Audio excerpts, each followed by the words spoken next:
உலகெங்கிலும் இருக்கும் spiritual tax நேயர்கள் அனைவருக்கும் வணக்கம். நான் உங்கள் ராம்ஜி. சனி வக்ரம் ஜூலை மாதம் 27ஆம் தேதியிலிருந்து டிசம்பர் வரையிலே சனி பகவான் மீனத்திலே வக்கரம் அடைகிறார்.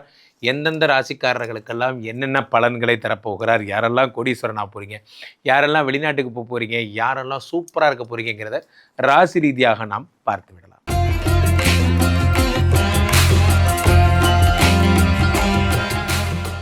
மீனராசிக்காரர்களுக்கெல்லாம் இந்த சனி வக்கரம் என்ன தரப்போகிறது?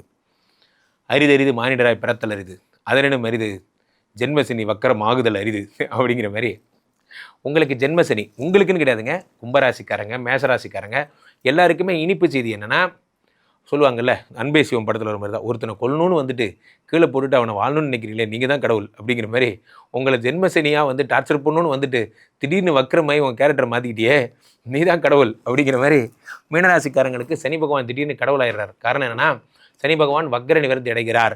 வக்ரம் ஆகும்பொழுது என்ன ஆகும்? ஜென்மசனியாக பாடாப்படுத்த வந்தவர். அப்போது அவங்க டார்ச்சர் பண்ணலான்னு வந்தவர் உங்கள் சோக கதையை கேட்டு இதுக்கு மேலே ஒன்று என்னையா டார்ச்சர் பண்ணுறது போடா அப்படின்ட்டு அவரே மாறிட்டார். அப்படி தான் சொல்லணும். 12 குடைவனவர், அதே மாதிரி 11 குடையவர். ஒரு நல்லது ஒரு கெட்டது. 12 குடைவன் வக்கரமாகும் பொழுது சுப விரயங்கள் ஏற்படும். நீங்கள் என்ன பண்ணுவோம், நீங்கள் சும்மாவே செலவு பண்ணுவீங்க. இப்போ சுப விரயம் வேறு ஏற்பட போகுது. அப்போ உங்கள் தங்கச்சிக்கு கல்யாணம், அப்படி வரிசையாக ஒரே படா தான். அடுத்த 6 மாதமும் உங்கள் வீட்டில் மங்கள சத்தம், நீங்கள் தான் ஹீரோ. எல்லா கல்யாணத்துக்கும் ஸ்பான்சர் பண்ண போகிறீங்க. அப்படியே ஒரே விழா விருந்தோம்பல் இப்படியே ட்ராவல் பண்ண போகிறீங்க.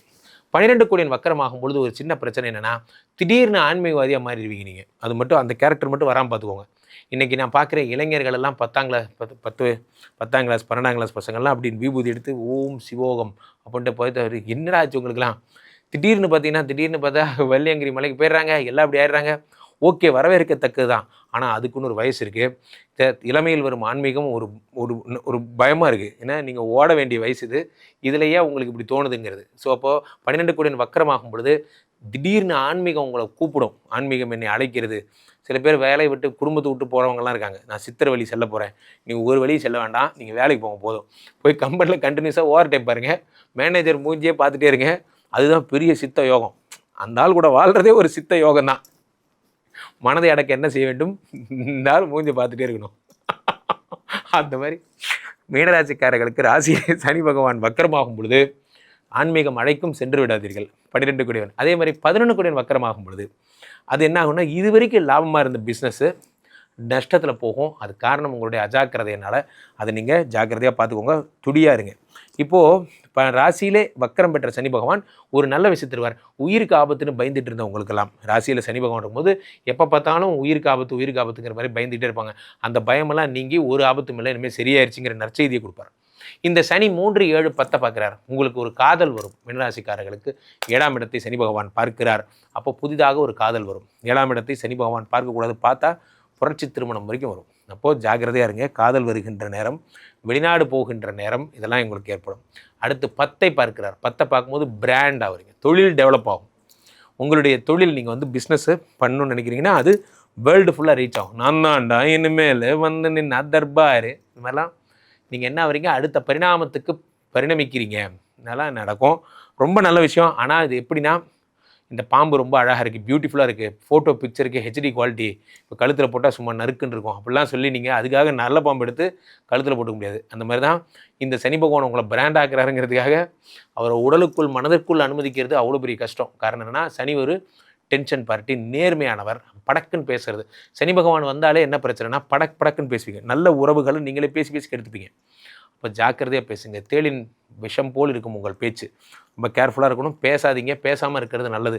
பல நேரங்களில் உண்மையை சொல்லாமல் இருக்கிறது நல்லது. நம்ம பாஸே நம்மகிட்ட கேட்பார், நம்ம கம்பெனி டெவலப் ஆகணும்னா என்ன செய்யணும், முதல்ல நீ வேலையை விட்டு போகணும் அப்படின்னு படக்குன்னு நம்ம சொல்லிடுவோம். அப்படி சொல்லாதீங்க சார், வேலை போயிடும். அந்த ஆள் மன சந்தோஷமாக ஏதாவது சொல்லுங்கள், பாஸ் உங்கள் கூட வேலை செஞ்சாலே போதும் பாஸ்ன்னு சொல்லி பழகுங்க. காரணம் என்னென்னா, ராசியில் சனி பகவான் இருக்கும்போது படக்குன்னு சொல்லிடுவீங்க. ஆனால் நீங்கள் சொன்னது தான் உண்மை. இந்த ஆள் வேலை விட்டு போனாலும் நல்லாயிருப்போம். ஆனால் அது அந்த இடத்துல சொல்ல வேண்டாம். அது கொஞ்சம் ஜாக்கிரதையாக இருங்க. ஸோ ராசியிலே சனி பகவான் வருவதும் ஒன்று தான், 4 நாகப்பாம்பு தூக்கி போட்டு சுற்றுறதும் ஒன்று தான். அப்போது பேச்சை ஜாக்கிரதையாக கவனிங்க. நம்ம ஒய்ஃப் சொல்லுவாங்க, எங்கள் வீட்டிலலாம் பார்த்தீங்கன்னா எங்கள் வீட்டில் இந்த மாதிரி ப்ரோக்ராம்ஸ்லாம் நாங்கள் கிராண்டாக பண்ணுவோம் அப்படின்னு சொன்னாங்கன்னா, ஓகே சரின்ட்டு போங்க.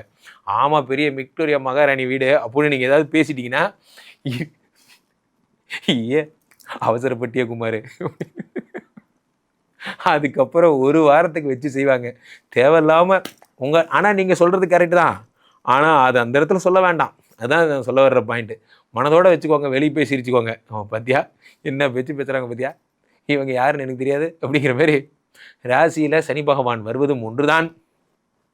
உண்மையை சொல்கிறேன், உண்மையை பாதி பேர் என்ன பண்ணுவீங்க, இப்போ தான் வந்து என்னோட இந்த விஷயத்தில் நான் ஒரு விஷயத்தை மறந்துட்டேன், நான் உங்கள்கிட்ட ஒன்று சொல்லணும், குந்தவை இங்கே வா, எனக்கு வந்து இந்த மாதிரி ஏற்கனவே வந்து இந்த மாதிரி வந்து ஒரு பொண்ணை நான் லவ் பண்ணேன் அப்படிங்கிற அப்படி நீங்கள் சூர்யா இந்த கதையெல்லாம் சொல்லி கடைசி சீனில் என்ன ஆகுன்னா, இது எல்லாத்தையும் உங்கள் ஒய்ஃப் நோட் பண்ணிவிட்டு கொண்டு போய் வக்கீல்கிட்ட கொடுத்துருவாங்க.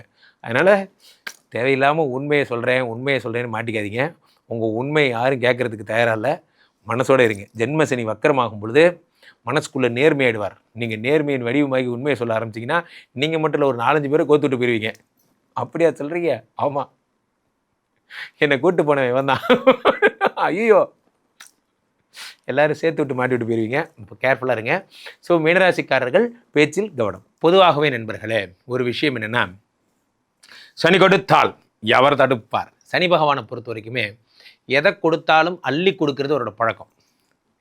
இந்த சனி பகவான் வக்கரம் பெறும் இந்த நேரத்தில், இந்த 6 மாதத்தில் எதை பண்ணாலும் டபுள் ட்ரிபிளாக பண்ணுறார். என்றைக்குமே நான் சொல்லுவாங்க, நல்லவனை நம்புறத இவர் கெட்டவன் திருந்தி நல்லவன் ஆகிட்டான்னா அவனை நம்பலாம். காரணம் என்னென்னா, அவர் திருந்தி இப்போ தான் ஒரு நல்ல வாழ்க்கை வாழணும்னு நினைக்கிறார். அந்த மாதிரி இந்த சனி பகவான் வக்கரமாகும் பொழுது தான் செய்த தீய பலன்களெல்லாம் நல்ல பலன்களாக மாற்றணும்னு சனியே நினைக்கிறார். அப்போது சனி வக்கரமாகும் பொழுது என்ன ஆகும்னா, அளவு கடந்த நற்பலன்களை தருவார். நிறைய பேர் எங்கிட்ட கேட்குற கேள்வி என்னென்னா, குருஜி இப்போ வந்து சனி பகவான் வந்து மீனத்தில் இருக்கார், எனக்கு வந்து என்னென்ன ப்ராப்ளம் ஆகும்? நான் சொல்வேன், சனி மீனத்தில் இருப்பதே ஒரு பெரிய போனஸ். காரணம் என்னென்னா, அது குருவினுடைய வீடு என்பதால் இந்த குருவினுடைய வீட்டில் எந்த தோஷமும் இல்லை என்று கருதப்படுகிறது. குருவினுடைய வீட்டில் செவ்வாய் இருந்தாலும் செவ்வாய் தோஷம் கூட கிடையாது. அப்போது இந்த தோஷ நிவர்த்தி என்பது குருவினுடைய வீட்டில் இருக்கும் பொழுது ஏற்படுகிறது. ஸோ அந்த சனி காலபுருஷ தத்துவத்திலே 12 இருந்து 12 1 2ஐயும் 12ஆம் இடத்திலிருந்து 6ஐயும் 9ஐயும் எப்போவுமே பார்ப்பார். ஆக இந்த சனி பகவான் என்ன பண்ணுறார் அப்படின்னா, ஜென்ரலாகவே வேலை தரும் கடவுளாக வணங்கப்படுகிறார், கருதப்படுகிறார். அப்போ என்ன ஆகும்னா, அந்த சனி பகவானை பொறுத்த வரைக்குமே நீங்கள் வந்து என்ன ஒரு ஸ்பெஷல் விஷயம்னா, நீங்கள் இவரை நம்பி வேலை கிடைக்கும். சார் எனக்கு வேலை போயிடுச்சு சார், நான் என்ன பண்ணுறதுன்னு தெரில, எனக்கு வேலை கிடைக்குமா? எழுதி வச்சுக்கோங்க, வேலை கிடைக்கும். நான் வந்து இப்போது வாழ்க்கையில் நான் எல்லாத்தையும் இழந்துட்டேன், இதுலேருந்து எப்படி தப்பிச்சு வருதுன்னு தெரில, என் கடனே எனக்கு வந்து தலைக்கு மேலே இருக்குது என்றால் புதிய ஜாப், இப்போ ஏற்கனவே கிடைக்கிற சம்பளத்தை விட 2 மடங்கு சம்பளம் உடைய ஒரு புது ஜாப் எனக்கு கிடைக்கும், அதை வச்சு நான் கடன் அடைச்சிப்பேன் போன்ற விஷயங்கள் உங்களுக்கு ஏற்படும். இந்த சனி வந்து என்ன பண்ணுறாரு அப்படின்னா, தனத்தை வந்து டைட் பண்ணுறாரு. இது வரைக்கும் எதெல்லாம் ஒரு ஓட்டை விழுந்த படகு கற்பனை பண்ணிக்கோங்க, அந்த ஓட்டை விழுந்த படகுல என்ன பண்ணுறார் சனி பகவான், உங்களை கூட்டிகிட்டு போகிறார். அப்போது அந்த படகு கவிடாமல் இருக்க என்ன செய்யணும் அப்படின்னா, என்னென்னலாம் வந்து நிறையா வேகமாக போகணும், ப்ளஸ் அந்த ஓட்டையை அடைக்கணும். அப்போ கடனை அடைச்சாதான் மேற்கொண்டு தண்ணி உள்ளே வராமல் இருக்கும். அந்த மாதிரி தான் வாழ்க்கையிலே நமக்கு வருகின்ற பொருளாதார விரயத்திற்கான முதல் காரணம் என்ன அப்படின்னு யோசிக்கும்போது, நிறைய வந்த கடன், அந்த கடனை தீர்க்கிறார். சனி மட்டும்தான் கடனை தீர்க்கின்ற கடவுளாக வணங்கப்படுகிறார். சனி பகவான் இருக்கின்ற இடத்துல எந்த விதமான கவலைகளும் கிடையாது, எந்த விதமான பிரச்சனைகளும் கிடையாது. அதான் அவரோட ஸ்பெஷலே. ஏன்னா அவர் வந்துட்டாலே உங்களுடைய எண்ணங்கள் எப்படின்னா, ஆடம்பரம்ங்கிற இடத்தெல்லாம் தாண்டி செலவு குறைக்கணும், இனிமேல் வர்ற காலங்களில் நமக்கான விஷயங்களை வந்து நம்ம எவ்வளோ தேவையோ அதை மட்டும் வாங்கிக்கணும் போன்ற எண்ணங்கள் வரும். இந்த சனி வக்ரம் நிறைய பேருடைய எண்ணங்களில் மாறுதலை ஏற்படுத்த போகிறது, வாழ்க்கையை மாறுதல் ஏற்படுத்த போகிறது. சூப்பராக இருக்க போகிறீங்க. கீழே போயிட்டிருக்க இந்த 2 நம்பரை கூப்பிடுங்க, உங்களுடைய சொந்த ஜாதகத்தை பார்த்து கொள்ளுங்கள். உலக புகழ் வாய்ந்த நமது விஸ்வரூப விஷ்ணுமாயா எழுந்தருளில் இருக்கக்கூடிய புனிதமான இந்த ஸ்ரீமடத்திலே தினசரி நடக்கின்ற விஷ்ணுமாயா ஹோமங்களில் கலந்து கொள்ளுங்கள். என்ன ராம்ஜி சுவாமிகளிடம் என்னுடைய இன்ஸ்டா ஐடியை ஃபாலோ பண்ணுங்கள். மீண்டும் ஒரு நல்ல பதிவில் சந்திப்போம். நன்றி, வணக்கம்.